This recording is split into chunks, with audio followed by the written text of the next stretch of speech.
How much will it cost to get a warrior to pre-raid vesting slot in TBC? A lot of people ask me, Medina, what item should I farm in Nax for TBC?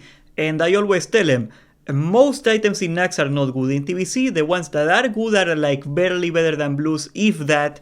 What you wanna do, if you wanna get ready for TBC, is get money, the Anglo-Saxon spice.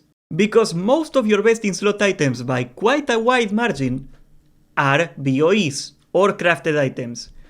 And I will introduce you something that will be absolutely amazing. This is from the private server days. This I call the Bible.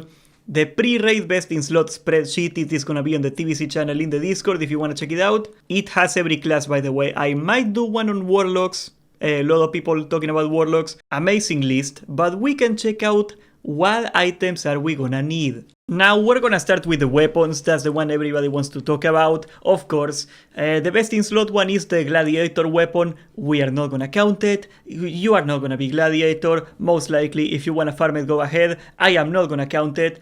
This list is a little outdated because in classic, as far as my knowledge, you know, could change again, who knows. Cyrene is in Blizzard now. You can get Dragon Maw on phase 1. Dragon Maw is a big ass mace, 91 DPS, 20% haste proc just like Quagsire. Amazing proc, you know, I explained to all of you why Quagsire or DST are like the best trinkets in the game. Well, it is back in trinket form. It is insane. If you are an orc, there is an axe equivalent. It is slightly worse because the proc is so damn good, right? But you can get an axe. Same version if you want for an orc.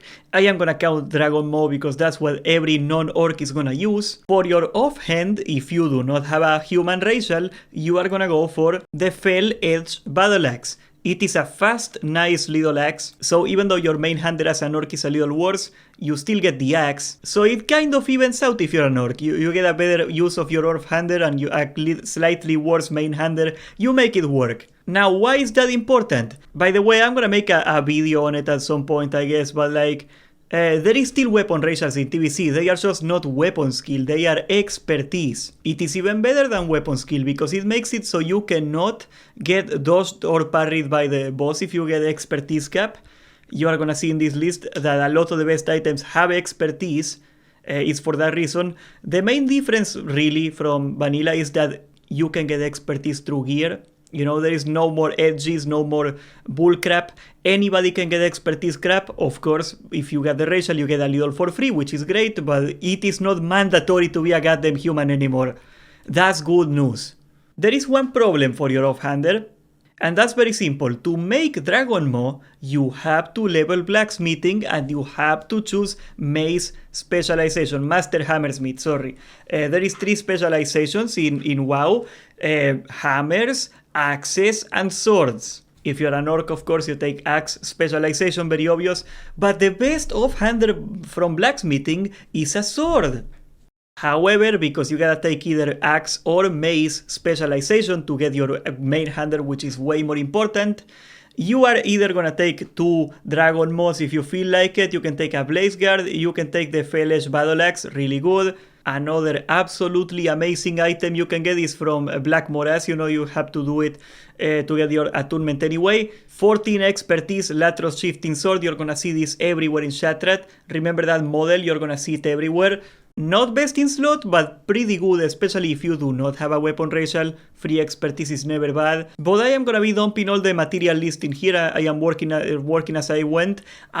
I was recording this video and halfway through the video a thunder hit and my power went out. It's been a storm all day, that's why I didn't stream today, by the way, sorry about that. But very well, the list is spoiling me again, goddammit. We're gonna talk about the next best in slot item that is also money, the Fell Leather set.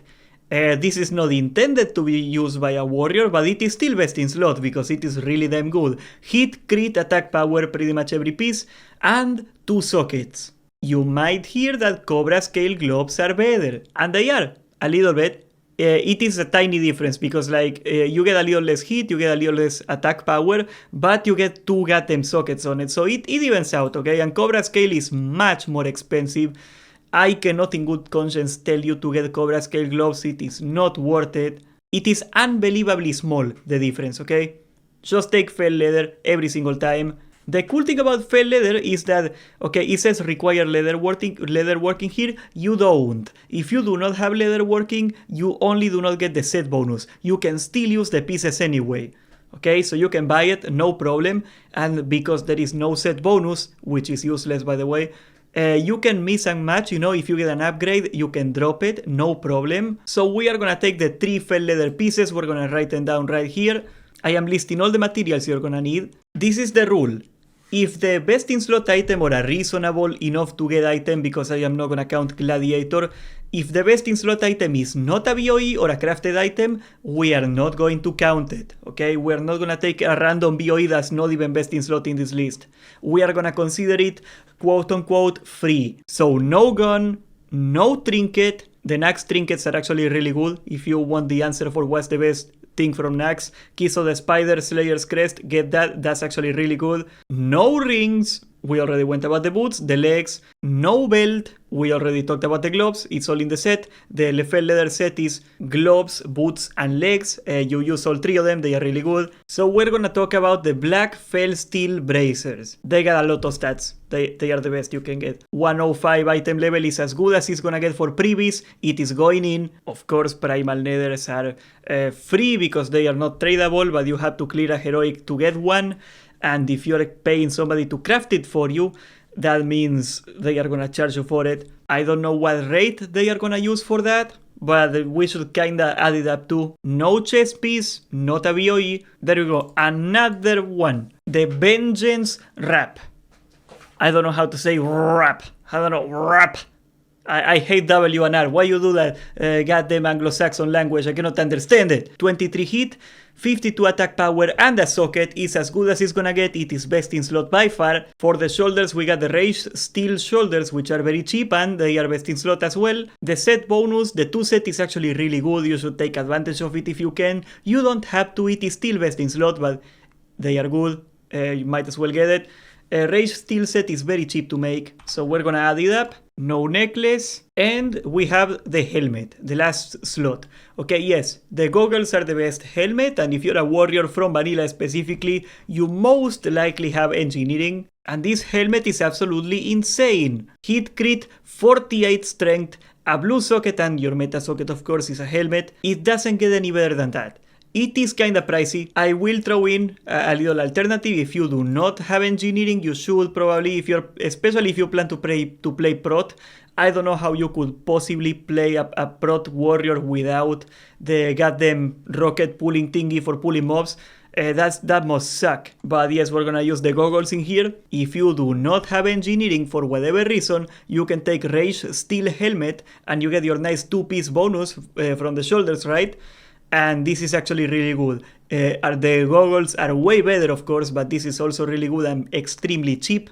That's an option. But here's the list. I am gonna feed it through ChatGPT to give me like an actual clean list. ChatGPT sucks at any question you make it, but when it comes to like actually taking a bunch of nonsense list like this and turning it into a nice table is really good. Now this is the biggest list of all the items we're gonna need, all the materials. I am gonna put it on the comments. You can tell me guys if this is a reasonable amount of materials, just so you can actually export it or put it wherever, so you can make your own checklist for actual TBC when it comes out. But to make all our gear, we are gonna need 22 primal fires and 20 primal earths. That's number 1 in here. Actually, I found this Reddit post of back when TBC Classic was still a thing. I do not have the historical prices.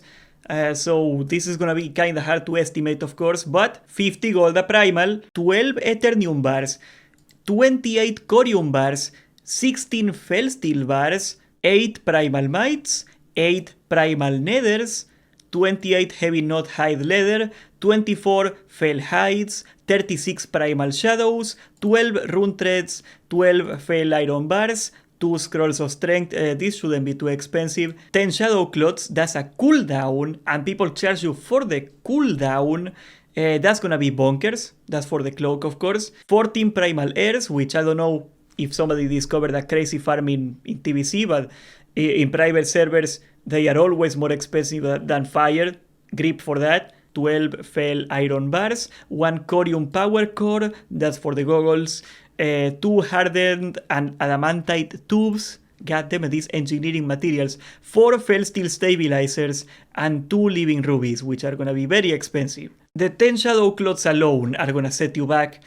Probably we're talking 2K, I don't know. If we take a look at the primals alone, right? We got 22, 42, 50, 86, 100. Literally 100 primals. Assuming they are all the same price, I know they are not, okay? This is my highly scientific method of how the hell could I pull up the prices from all TBC. I can't, I need a time machine. If you have one, I would love to get in it.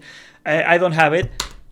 5,000 gold on primals alone. That's just the primals. Shadow Cloth, we are probably looking at least another 2K right here. Leather is cheap. Corium is not cheap. We are probably looking at 1,500 in here. Just these 3 bars. The rubies are another 200 easily. And I don't know about the engineering items. I would have to look at the recipes. That's way too much work, okay? Shut up. But we're gonna throw another 300 there just for like a little wiggle room. And we are gonna come to a total of 9,000 gold. That is the very gross estimation of what the prices should be looking like once the market stabilizes. On the first couple of days, prices are gonna be absolutely bonkers. They are gonna be way more than this. But this should be like a little guideline. I'm gonna definitely revisit this after launch, and I'm gonna see how wrong or right I was. You know, how close I got to it. But yes, if you wanna get ready for TBC, you don't have to do Nax, you don't have to do PvP, my little butterfly. You have to farm at least, emphasis on the at least, 9,000 freaking gold.